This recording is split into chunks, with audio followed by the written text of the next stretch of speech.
Let's turn our attention to the next area in this module, dissociative disorders. Dissociative disorders, broadly speaking, have to do with fragmentations of both personality and the memory system. So there are disturbances or, again, breakdowns or fragmentations of personality, a sense of who one is, as well as memories about oneself. One particular type of dissociation is dissociative amnesia. This is when a person becomes unable to recall aspects of their personality, aspects of themselves. Dissociative amnesia there are biological forms of dissociative amnesia. There are reactionary types when a person gets hit on the head and has a brain injury and they experience amnesia. But there are also psychological amnesias that are not triggered by any external factor or medical illness or disease, but yet there still is a break from a person's memory system and personality within a distinct period of time. In addition to amnesia, a person may experience a fugue. A dissociative fugue is when an individual has not only a state of amnesia, where they forget who they are or aspects of their memory, but they then run away or they escape from their place of origin. And in doing so, in this what they call a fugue state, when a person runs away, they may actually take on an entirely different identity. So a man, there's a story of a client that I had worked with who walked in on his spouse having an affair, and the event was so traumatic to him that he just turned around, walked out the door, and they didn't find him for weeks. Turns out he moved to Florida and was found by a friend working at a restaurant, and the friend said, "Hi, I haven't seen you in a while, Jake. Where have you been?" And the man said, "Jake? I'm not Jake. My name is Andy." "What do you mean, Jake? You're from New York." "No, I'm not from New York. I grew up in Indianapolis. And this is my girlfriend over there." "Girlfriend? You were married in New York. You don't remember?" So this person had a fugue. They broke from their memory. They had no recollection of those traumatic events, and they created a whole new identity. Now, an even more intense version of dissociation is known as dissociative identity disorder.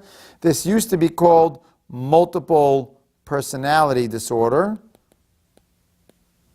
and you'll understand why in a moment.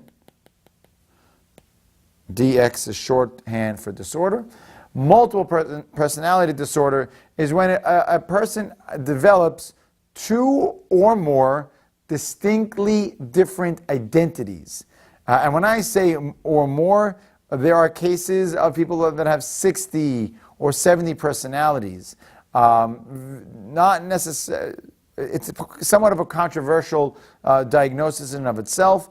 But what we do know about people who have dissociative identity or this multiple personality is that they commonly have reports of childhood trauma, abuse, or sexual abuse in their upbringing, which in theory leads to a fragmentation of their personalities, and they create secondary personalities in order to defend or protect against the events that are happening. And as they get older, these personalities become protectors for that individual, even through their adult lives. Finally, we'll talk about depersonalization or derealization disorders. Depersonalization or disorders are when an individual detaches from aspects of themselves. One way to explain that is that a person may be aware that in one moment I'm here standing in a room or in a classroom or at home, and suddenly my mind feels like I'm not in my body, like I'm looking out on top of myself down onto myself. And I'm depersonalizing from where I am in this very moment. This derealization or detachment from the world feels like a fog, it feels like a dream. It comes and goes at will for people who suffer from this condition. It certainly can be dangerous if they are in the middle of driving or operating heavy machinery and suddenly they experience one of these depersonalization experiences. It can actually be quite dangerous. All right, so before we go on, it's not on the slide here, and it's a little bit out of context, but I want to just make mention of it. One other disorder that I think it would be important for you to know about is PTSD, or post-traumatic stress disorder. Post-traumatic stress disorder is when a person experiences a traumatic event in their life or a stressor. It can be being in war, which is where we learned the most about PTSD, was from veterans who experienced extreme events during wartime, or a person who was abused at any point in their life, physically or sexually, being in an accident, basically being anywhere where your life is in danger and threatened. And in response to that, you develop an extreme stress response whereby you have a lasting series of symptoms, including recollections of that event, either in the form of flashbacks, nightmares, when a person tries to avoid the aspects of that event that remind them of the trauma. So if a person was in a car accident, maybe they don't drive in a car anymore because of not wanting to expose themselves to it.